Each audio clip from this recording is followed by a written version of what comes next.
mon image jusqu'à votre écran personnel. Communiquer avec le monde, une des priorités de la maison du futur. À toutes les banques de données.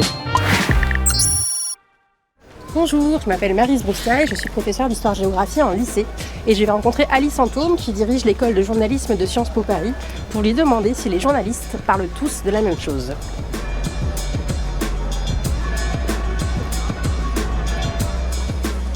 Bonjour. Bonjour, Maryse bienvenue. Broussaille, merci. Alice Antôme.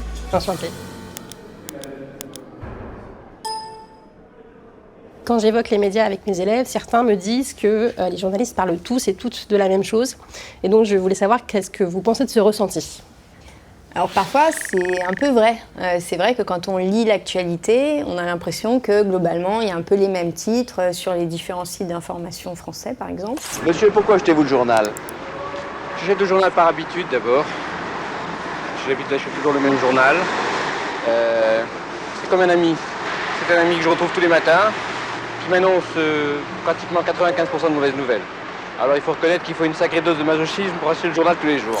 Mais la finesse d'un bon journaliste, c'est de réussir à trouver chaque jour un angle, une façon de raconter cette actualité par un prisme, par un personnage, par un angle qui n'a pas encore été abordé. Après, au global, c'est vrai que l'actualité, elle est parfois dictée en partie par la vie politique française, par les grandes crises internationales. Donc cette partie-là, on va dire que ce n'est pas les journalistes qui la décident.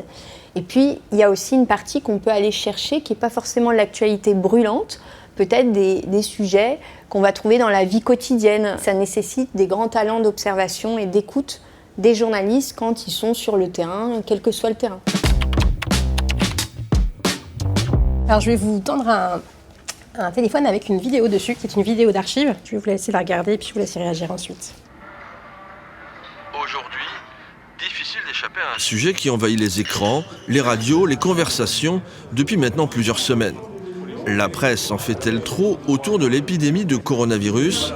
Nous avons posé la question à plusieurs consommateurs de ce bistrot toulousain. C'est difficile d'y échapper, d'ailleurs vous êtes là pour en témoigner puisque vous nous interrogez là-dessus. Aujourd'hui c'est sur le coronavirus, hier c'était sur les gilets jaunes ou avant-hier, hier c'était sur les grèves et les manifestations. On a l'impression qu'il y a une succession de sujets comme ça et que l'un chasse l'autre. C'est-à-dire qu'une fois qu'on parle du coronavirus, on ne parle plus du tout des grèves, on ne parle plus du tout des gilets jaunes. Et ce qui guérira le coronavirus, c'est peut-être un autre sujet. Alors, ce que vous avez vu, c'est un discours qu'on peut entendre un peu partout, qu'on peut entendre aussi en salle des professeurs, on peut l'entendre en classe. Quel regard vous portez sur ce discours et ce que ça engage pour les médias? Alors, j'ai plein de choses à vous dire là-dessus. Bon, d'abord, le triptyque qui fait fuir, en 2023 en tout cas, la population française, c'est guerre en Ukraine, vie politique française et 3, coronavirus et sujets connexes. Mais la responsabilité d'un journaliste, c'est de parler de ce qui a de l'impact sur notre vie. Souvenez-vous, confinement 1, printemps 2020, il y a, me semble-t-il, tous les jeudis, une conférence de presse d'Olivier Véran. J'invite toute personne qui dispose encore de masques à les remettre à la disposition des soignants. À cette époque-là, le pic d'attention des gens, et c'est pas que le choix des journalistes, il est immense. Ce qui est quand même très intéressant dans la population française, c'est qu'en gros, quand quelque chose est très nouveau, le coronavirus, donc au printemps 2020, il y a une attention très forte et il n'y a pas de lassitude. Là, à ce moment-là, les gens ne veulent lire que ça.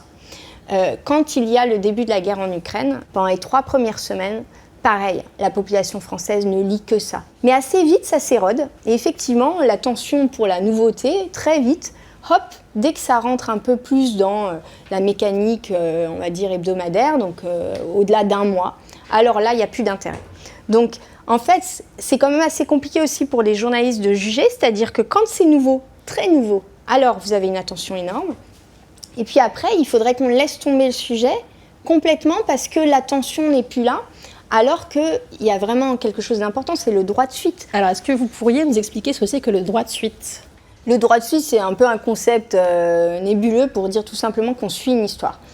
On a un fait divers ou un accident qui arrive.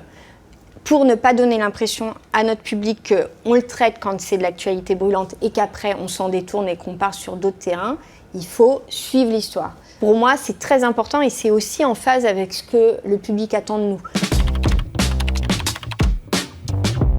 Alors chaque année, vous analysez le rapport à la consommation de l'information des Français, donc c'est une étude mondiale. Qu'est-ce que vous relevez comme grande tendance dans cette étude, et notamment pour les jeunes et leur rapport à l'information? Les derniers chiffres de l'étude du Digital News Report, c'est qu'on a 69% de notre échantillon en France qui dit éviter activement l'information. Alors ça a plein de raisons. Quand ils reçoivent cette information, en fait, ça les déprime. Ou en tout cas, ça a de l'impact plutôt négatif sur leur humeur. Deuxièmement, ils se sentent impuissants. Et troisièmement, c'est très redondant, c'est roboratif, c'est toujours les mêmes sujets. Et est-ce qu'on peut imaginer que ces tendances aussi, cet évitement, c'est lié au fait que les jeunes recherchent peut-être des journalistes qui leur ressemblent davantage et des sujets qui leur parlent davantage aussi?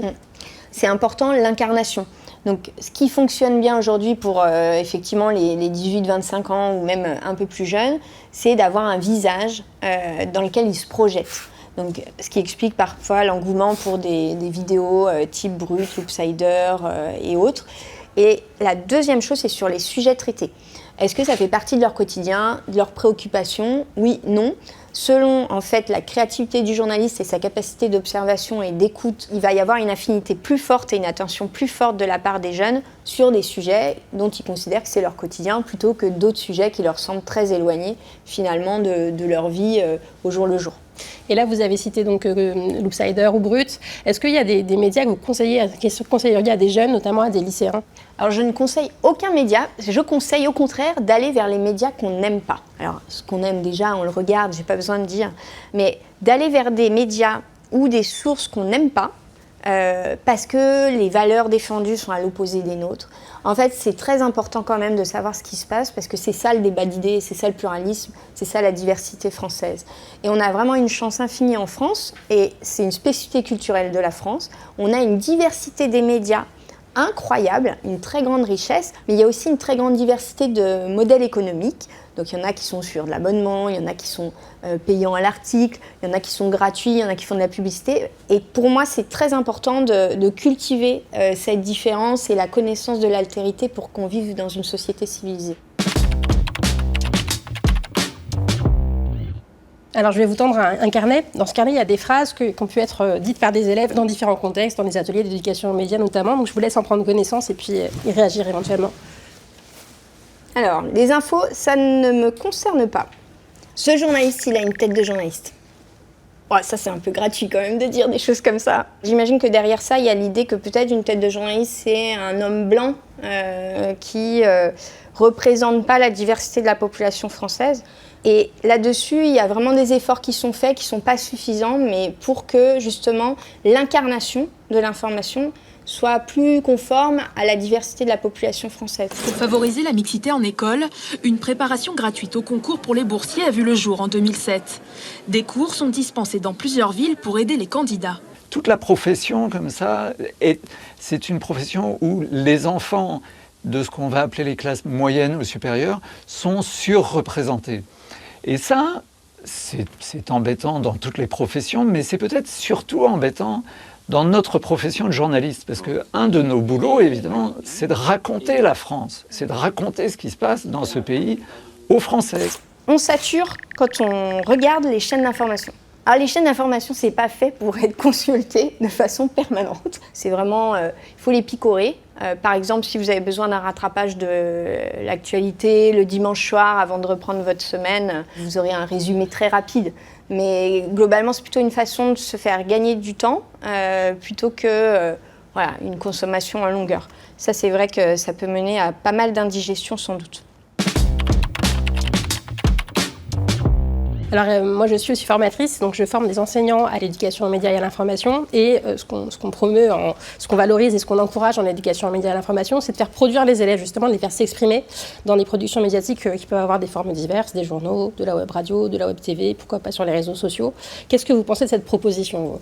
De les faire produire ? De les faire produire, en fait, s'exprimer dans des médias scolaires. Moi je trouve que c'est très bien parce qu'on ne se rend pas compte de ce qu'est le métier de journaliste et de la difficulté qu'elle engendre tant qu'on ne s'est pas soi-même confronté à la production d'informations. C'est vrai que ça nécessite de l'outillage, des méthodes qui ne s'enseignent pas en une demi-journée pour le coup. En faisant l'exercice de production, ça donne un aperçu aussi de l'ampleur du travail qui peut être effectué ou pas effectué dans les délais impartis. Et donc on a vu que les jeunes pouvaient se lasser de l'information, l'éviter, être anxieux. Comment on peut leur redonner plaisir à s'informer? Quels conseils on peut leur donner, notamment à des lycéens? Franchement, si j'avais la réponse, je pense que j'aurais monté mon média. Je n'ai pas la réponse. La seule réponse qu'on a trouvée, c'est de faire de l'éducation aux médias.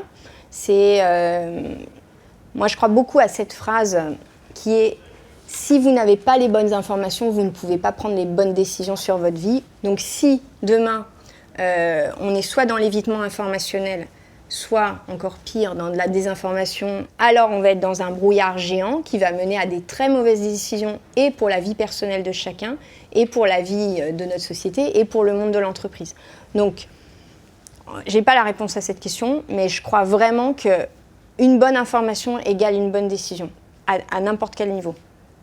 Merci beaucoup Alice Fantôme pour vos réponses. Merci beaucoup à vous et à bientôt.